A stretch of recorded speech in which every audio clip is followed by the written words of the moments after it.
Buenas tardes a todos y todas. Un gusto estar acá en casa, conversando con ustedes, estudiantes todos de la carrera, respecto a un tema muy interesante, un tema muy en boga en nuestros días, que es el tema de la enseñanza.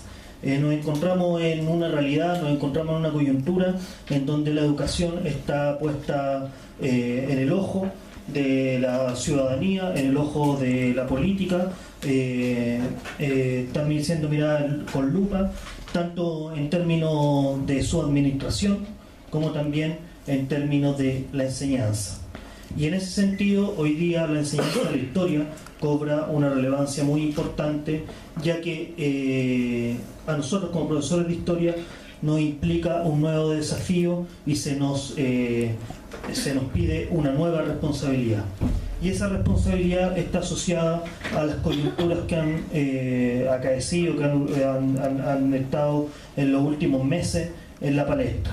En primer lugar, la formación ciudadana, y en segundo lugar, terminar o erradicar de nuestra sociedad la corruptela que se ha masificado, o que más que masificado ha salido a la luz, se ha transparentado después de tanto tiempo de estar ahí pero oculta, ¿ya? Y en ese ámbito de cosas es que oficialmente la política educacional chilena le ha asignado a la enseñanza de la historia la responsabilidad de formar ciudadanos críticos, de formar ciudadanos conscientes y de formar ciudadanos con una ética y valores asociados a la transparencia y a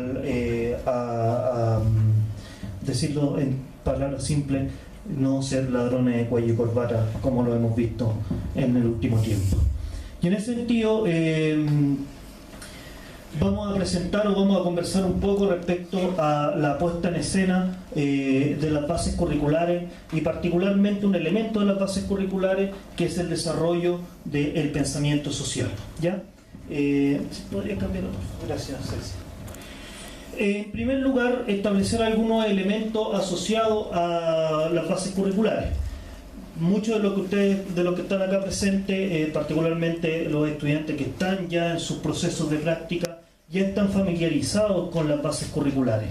Estas bases curriculares vienen a profundizar y a explicitar más aún el trabajo que se está haciendo en términos del currículum desde el 2009. Vale decir, una apuesta por el desarrollo de habilidades y competencias, y una apuesta por terminar con aquella historia que los mismos fundamentos de los planes y programas del 2009 lo señalaban, aquella historia memorística y de grandes héroes, para pasar a una historia que más bien enseñe los procedimientos de la disciplina y que más bien enseñe formas de pensamiento más que el relato histórico. El relato histórico sigue estando en el currículum, sin embargo la apuesta es que los estudiantes junto con sus profesores logren construir ese relato histórico de forma pluralista y democrática en las salas de clase, ¿ya? Y es eso lo que viene a explicitar y viene a cimentar las bases curriculares. Desaparecen algunas cosas que en realidad no es la centralidad, pero desaparece el concepto de contenido mínimo obligatorio y se centra la cobertura curricular, vale decir lo que se tiene que enseñar durante el año, fundamentalmente en los objetivos de aprendizaje y en los aprendizajes fundamentales, transversales, ¿ya? Desapareciendo ya ese viejo concepto de planes y programas que eran los contenidos mínimos obligatorios, que para muchos profesores significaban una especie de lastre por la cantidad excesiva que existían y que se obligaba a analizar o ver durante las 56 o 58 semanas que dura el año lectivo. Y ahí ustedes pueden ver lo que señalaba, la estructura más básica de objetivos de aprendizaje y aprendizajes transversales para todos los ciclos de la enseñanza. ¿Cuáles son aquellas orientaciones de las bases curriculares? Como ustedes lo pueden leer aquí: desarrollo de competencias y habilidades. Para el caso de la asignatura de Historia, Geografía y Ciencias Sociales, se encuentra marcada por un compromiso con la formación de sujetos que generen pensamiento crítico y riguroso, entregándoles herramientas para comprender su presente a través de su relación con el pasado. Asimismo, establecer proyectos para el futuro. Estos elementos debiesen permitir ejercer como ciudadanos activos y generar una ética basada en el respeto a los derechos humanos. Y en este sentido, aquí ustedes pueden ver el perfil de estudiante que se quiere formar una vez pasados los 12 años de escolaridad. Vale decir, ya no es aquel sujeto que respeta sin cuestionar el relato histórico, la historia oficial, la historia tradicional, como la quieran llamar, sino más bien es aquel sujeto que tiene la capacidad de poner en tensión los relatos que están relacionados con la historia nacional y con la historia internacional. Y también se asegura, o también se piensa, que la enseñanza de la historia no tiene un carácter netamente academicista, sino más bien podríamos señalar que tiene una situación un poco más utilitaria en términos de que lo que busca la formación de ciudadanos con un cierto perfil, con ciertos rasgos. Y esos perfiles y rasgos son los que están contenidos en la introducción o los elementos que van a fundar las bases curriculares. ¿Cuál es la énfasis de la propuesta para el caso de historia? Aquí ustedes la pueden ver. Perspectiva multidisciplinar, pensamiento histórico, pensamiento geográfico, desarrollo de competencia, ciudadana y respeto por los derechos humanos, el carácter interpretativo de las ciencias sociales, de la historia de Chile y el mundo, de una mirada dialógica, las ciencias sociales en perspectiva política y económica. Aquí varias cosas. En primer lugar, se intenta formalizar algo que ya se encontraba presente desde los planes y programas del 2009, que es aquello de que la historia no se enseña solamente historia, sino que la comprensión de los problemas del presente está asociado a las disciplinas de las ciencias sociales, introduciéndose la economía, la antropología, la geografía y también la historia. Entonces, la idea es explicitar que no solamente es la historia la que monopoliza el espacio curricular para poder comprender aquellos problemas que acontecen en el presente. Otro elemento que es interesante acá, esta mirada dialógica que se le quiere incluir al currículum. Ustedes lo saben bien, tradicionalmente el currículum va a trabajar en perspectivas cronológicas, más que asumiendo problemas.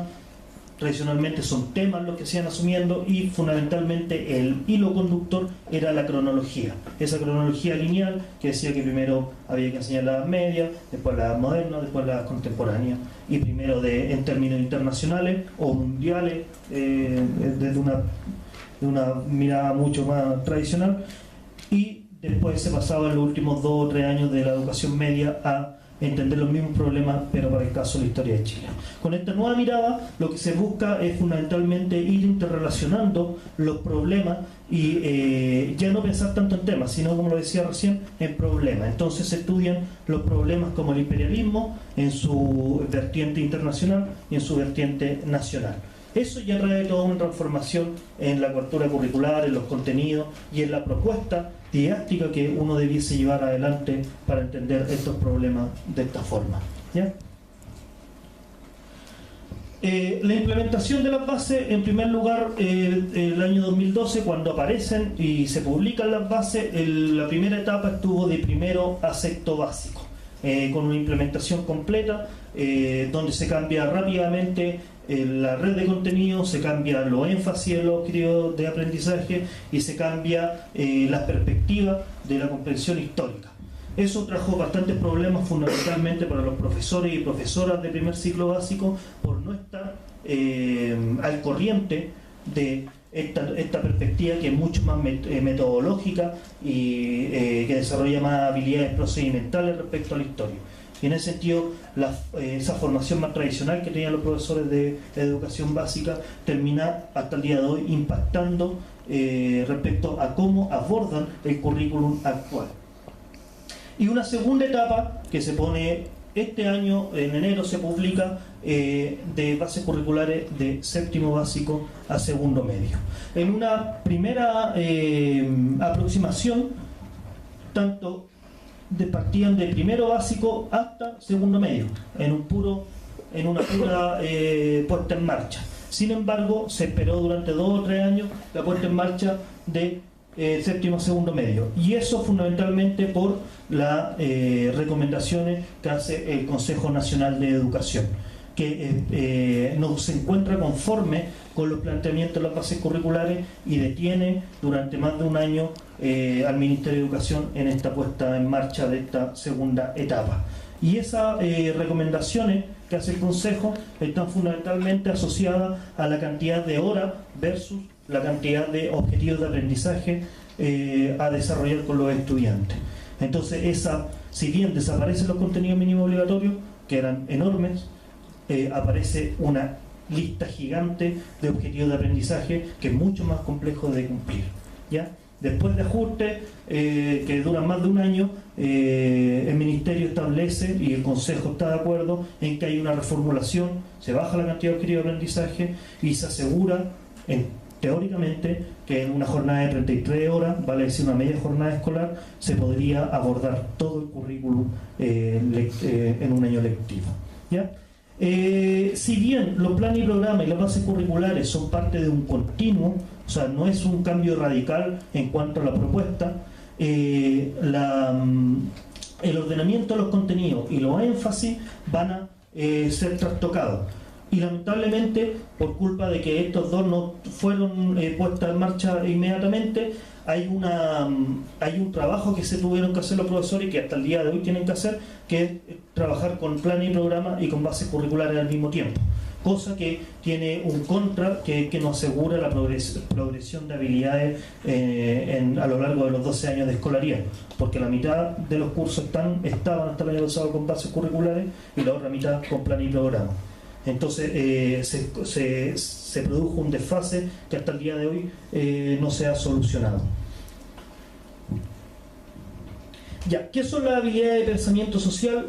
Las habilidades de pensamiento social no están contenidas explícitamente en las bases curriculares, pero sí es parte de las orientaciones que entrega el Ministerio para la asignatura de Historia y particularmente para primero y segundo medio. ¿Y está en relación con qué? Está en relación con que para la asignatura de Historia, tradicionalmente, o no tradicionalmente, pero del 2009, se pide que los estudiantes desarrollen, por un lado, habilidades de pensamiento histórico, por otro lado, habilidades de pensamiento geográfico, por otro lado, competencia ciudadana y, por otro lado, respeto a los derechos humanos.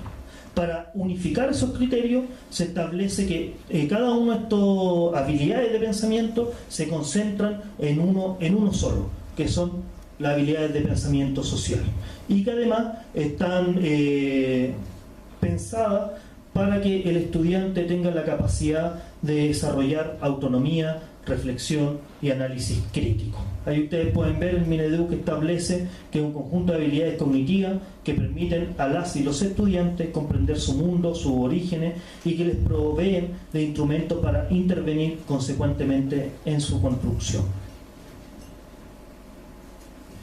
¿Cuáles son las características? Primero, integra las ciencias sociales. Como decíamos, la propuesta de bases curriculares lo que busca es que la comprensión del presente no solamente está asociada a la historia. Por tanto, lo que busca esta propuesta es integrar la economía, la sociología, la antropología y la historia y la geografía además, integrarla y fundarla en un solo habilidad de pensamiento, que es esta habilidad de pensamiento social. En segundo lugar, la centralidad está en el desarrollo de habilidades procedimentales y actitudinales. Desde perspectivas como John Piaget, por ejemplo, señala que para el desarrollo de habilidades sociales es fundamental poner el énfasis en estos dos puntos, lo procedimental y actitudinal, y que si eso se trabaja de forma correcta, metodológicamente y de forma eficiente, es posible que con esos dos elementos se pueda finalmente llegar al desarrollo conceptual, en este caso de la historia. y la relación directa que tiene con el pensamiento crítico y reflexivo.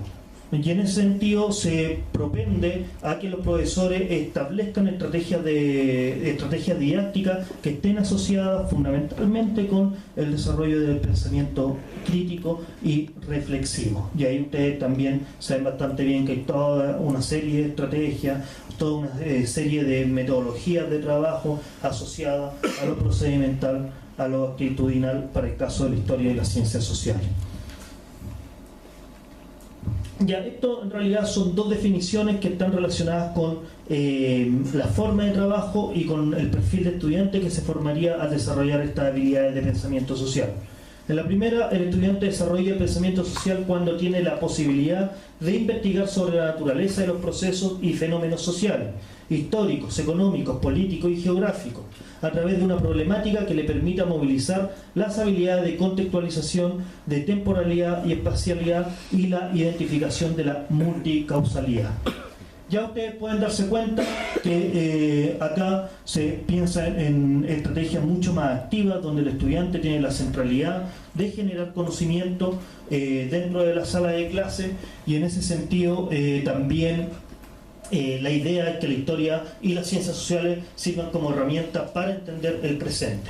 Y no cualquier presente, sino fundamentalmente las condiciones socioculturales en las cuales se desenvuelven los estudiantes en esos contextos particulares donde se trabaja en la escuela.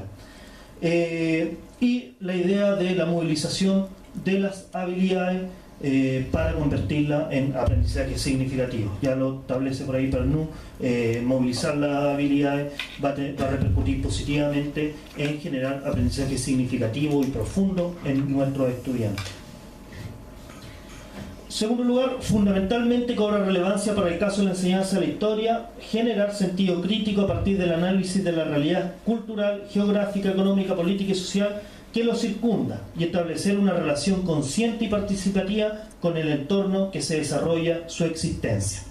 Y ahí ustedes se dan cuenta inmediatamente de la importancia que cobra el carácter situado de la enseñanza, ya que no enseñamos en cualquier lugar, no enseñamos a cualquier estudiante. Estamos enseñando a estudiantes con condiciones materiales, con condiciones de vida, que son muy particulares. Y en ese sentido, nosotros lo que debemos hacer como profesores, pensando en habilidad de pensamiento social, es conocer y introducirnos en aquella realidad, entender dónde estamos trabajando y a partir de eso ir generando estrategias que centralmente pongan en tensión aquella realidad donde viven los estudiantes o se circunscribe su vida cotidiana. Ya se establece incluso en el mismo documento, y lo voy a mostrar ahí el documento, la necesidad de desnaturalizar la realidad de los estudiantes, y que por ahí pasa la centralidad de esta propuesta. O aquí un esquema respecto a cuáles serían los elementos principales asociados al pensamiento social: explicación multicausal, espacialidad, indagación, contextualización, temporalidad o tiempo histórico. Esos son como los conceptos clave asociados al desarrollo del pensamiento social. ¿Y cómo se problematiza los contenidos sociales? Los contenidos sociales deben asumirse como controversia, asumiendo la posibilidad de variedad de respuestas. Ya no estamos hablando de temas, derechamente. Lo que estamos hablando es incluso poner en cuestión los elementos del mismo currículo y plantearlo como situaciones problemáticas. Lo que también implica dar la oportunidad de que haya pluralidad de respuestas ante esas problemáticas y no construir discursos unilaterales respecto a los contenidos que se están analizando. Se debe problematizar lo que para los estudiantes es natural. Para la primera aproximación en términos ya metodológicos es que los estudiantes tengan la capacidad de indagar y trabajar con información. Debe haber sentido crítico en relación a la realidad en donde viven los estudiantes. Y como objetivo, como ustedes lo pueden ver ahí, se debe profundizar en el conocimiento social de la realidad en la que está inserta la escuela y en la realidad que está inserta la comunidad educativa en general y los estudiantes en particular. Debe haber conciencia del sentido de cambio, de las posibilidades de que la realidad está históricamente construida y que ellos también son parte de aquel proceso de construcción social, por tanto son agentes activos de sus comunidades y también de sus escuelas. Los conceptos claves que propone el Ministerio respecto al trabajo de habilidad de pensamiento social, organización social, identidad, alteridad, racionalidad, irracionalidad, continuidad, cambio, diferenciación, conflicto de intereses, valores y creencias, interrelación. Conceptos que debiesen estar en la palestra a la hora de abordar cualquier contenido y darle ese énfasis relacionado con habilidad de pensamiento social. Ya, y obviamente esta idea del desarrollo de habilidad de pensamiento social va asociado a un tipo de aula, a un tipo de trabajo en la sala de clase. Y ese tipo de trabajo en la sala de clase y en esa aula evidentemente tiene que ser inclusivo y democrático. Es inclusivo en cuanto se debe incorporar a la sala de clase la realidad de los estudiantes. Eso es lo primero. O sea, y entender que en esa realidad la diversidad va a ser el elemento central. La apuesta es fortalecer o trabajar desde esa diversidad sin el ánimo de generar homogeneización, sin el ánimo de generar discursos unilaterales, sino más bien cómo esa diversidad va a ser el carácter identitario, por llamarlo de alguna forma, de las mismas salas de clase y de la cultura escolar que está donde se desenvuelven los estudiantes.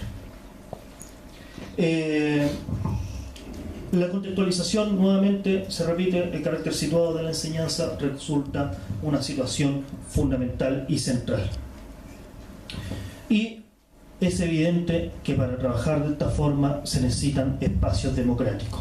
Espacios democráticos que establezcan la necesidad de aulas donde todos puedan participar, donde se fomente el respeto hacia todos los actores que están involucrados en la enseñanza, que se fomente también la posibilidad de opinar y de tener diferentes posiciones respecto a un mismo tema, y además, importantísimo, que el profesor también sea un agente que proyecte democracia dentro de las salas de clase.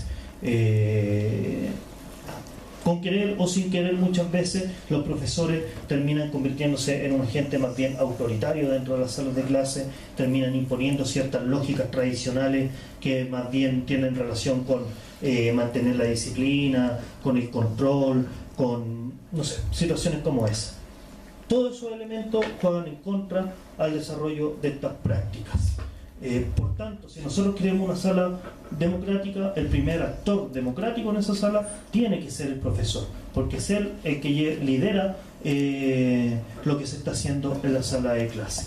Y un profesor no democrático difícilmente podrá comprender qué significa generar un ambiente democrático en una sala de clase, ¿ya? Y esto también tiene otro pero, que es el asunto de preguntarnos si no solo nuestra sala de clase o nosotros como profesores estamos formados democráticamente, sino también preguntarnos si la escuela y la institucionalidad que rodea a la escuela tiene ese carácter democrático que es necesario para poder llevar adelante estas prácticas.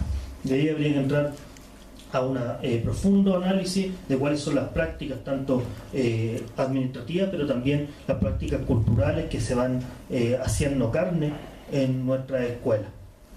Y ahí yo creo que harto al debe están nuestros colegios respecto a los espacios democráticos, salvo aquellos ejemplos o aquellos lugares donde son los profesores los que levantan ciertos proyectos, ciertas formas de entender la enseñanza y logran proyectarlo a toda la institucionalidad donde se desenvuelve. Bueno, el quehacer docente, vale decir qué tipo de profesores necesitamos para llevar adelante estos elementos. Primero, el profesor debe dejar de ser un consumidor de currículum para convertirse en un diseñador de este. Lo dice Jimeno Sacristán por ahí y varios más. La costumbre de que el profesor tradicionalmente es aquel sujeto que media entre el currículum y los estudiantes, que tiene la capacidad de tomar ese currículum y enseñarlo.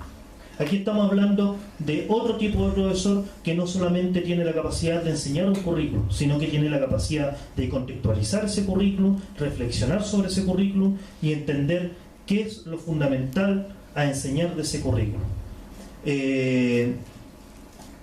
Hoy día el Ministerio de Educación abre la posibilidad de aquello.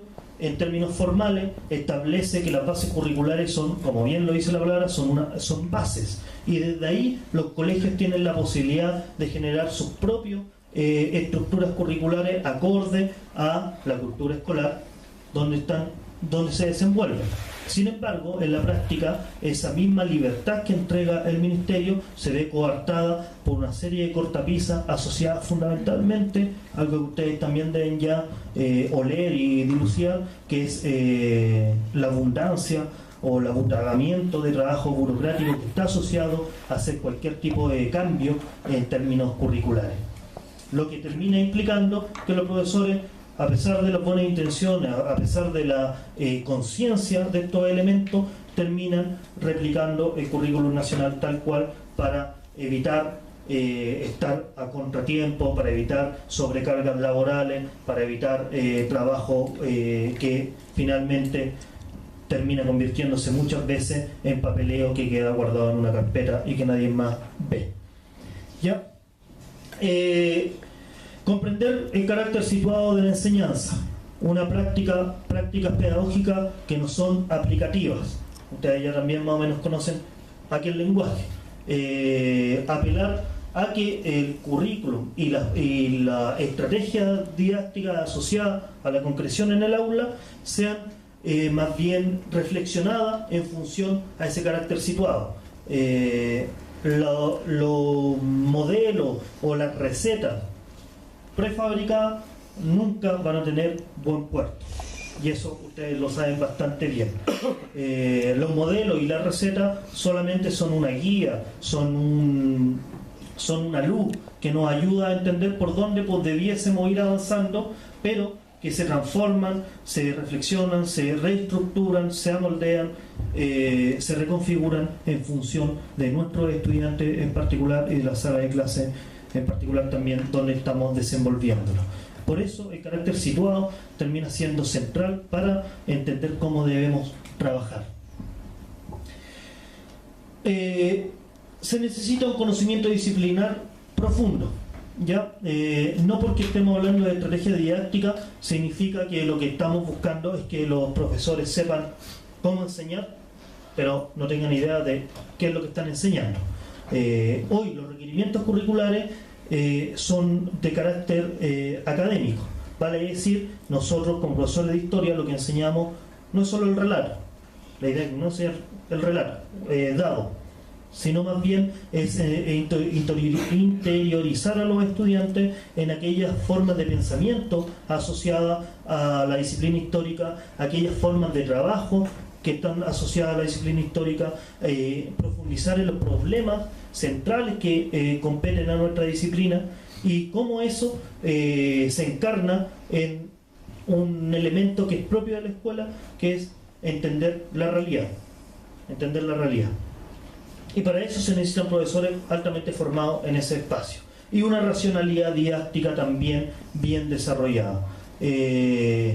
Las prácticas educativas deben ser reflexivas y no intuitivas. Las prácticas intuitivas terminan convirtiéndose en elementos de práctica que nosotros no tenemos la certeza si funcionan o no funcionan, simplemente las hacemos por repetición. Por ahí Camilione, muchos de ustedes lo saben, habla de la didáctica erudita, para establecer aquel profesor que tiene la capacidad de comprender, analizar y reflexionar sobre la racionalidad, desde la perspectiva de la racionalidad didáctica, y reflexionar sobre su propia acción. Central formar los profesores deben estar formados en un pensamiento crítico y reflexivo. Un profesor que no esté formado desde esa perspectiva no podrá jamás enseñar a sus estudiantes cómo ser críticos o reflexivos. Esa es una condición central. Lo mismo que yo decía adelante con el asunto de la democracia. El profesor no formado democráticamente no podrá en ningún momento enseñar democracia.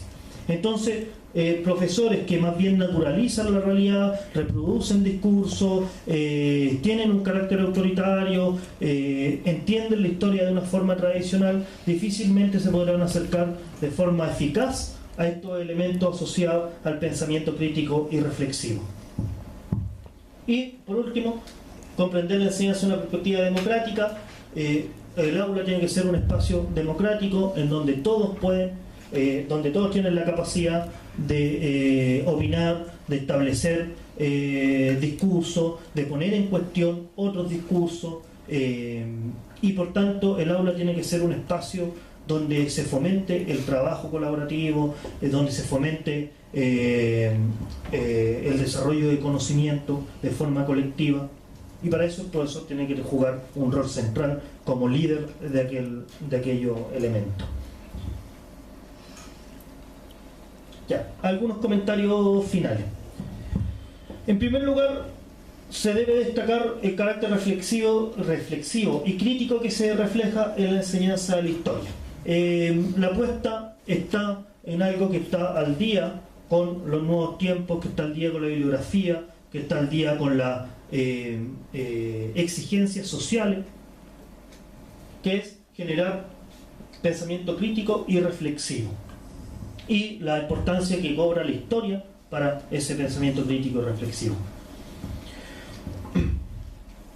La profundización de utilizar la historia y las ciencias sociales para la comprensión del presente y particularmente la realidad social de los estudiantes también podemos verlo que es un rasgo que es bastante interesante, porque nos abre la posibilidad de poner justamente en cuestión aquellas realidades que a nosotros nos interesa poner en tensión.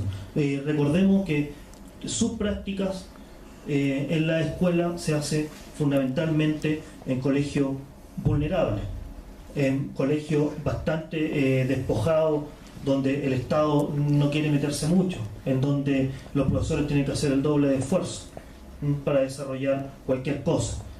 Y en ese sentido es el lugar ideal, es el lugar donde debemos apuntar para justamente poner en cuestión aquellas realidades, para poner en tensión esa misma configuración cultural que llega a la escuela. Ahora también obliga a los profesores a una nueva mirada sobre la educación. Otra cosa que es un rasgo bastante, desde mi perspectiva, interesante y positivo. O sea, está de una u otra forma exigiendo a los profesores una nueva mirada, nuevas responsabilidades profesionales, nuevas responsabilidades como intelectuales. Aquí, bajo esta mirada, difícilmente se puede sostener un profesor que salió de la universidad y nunca más tomó un libro en su vida. Estas prácticas implican estar constantemente al día, implican discutir con los colegas, implican un trabajo mucho más profundo en términos profesionales e intelectuales, como lo decía. ¿Cuáles son las dificultades? Primero, una cuestión que ustedes ya lo saben bastante bien: nada de esto se puede aplicar, nada de esto se puede llevar a la práctica si no están los tiempos que aseguren el trabajo de esta manera. Esta manera de trabajo implica el doble, el triple, el cuatriple de tiempo que simplemente llegar a una sala de clase, hacer una clase expositiva, después llegar a hacer una prueba de preguntas abiertas y se acabó. Eso es lo más rápido, lo más fácil y lo que nosotros mejor podemos hacer. Hablar fácilmente 1 hora y media hasta que nos diga alguien: profesor, ya tocaron para recreo. Sin embargo, estas perspectivas implican necesariamente mayor cantidad de tiempo para preparar la clase, para planificar de forma reflexiva, para compartir experiencias con nuestros colegas, para evaluar y no entender la evaluación como algo solamente calificativo, Y fundamentalmente, para trabajar de esta forma, necesitamos los tiempos para que los estudiantes investiguen, indaguen, reconozcan materiales, etc. Los tiempos hoy día no están.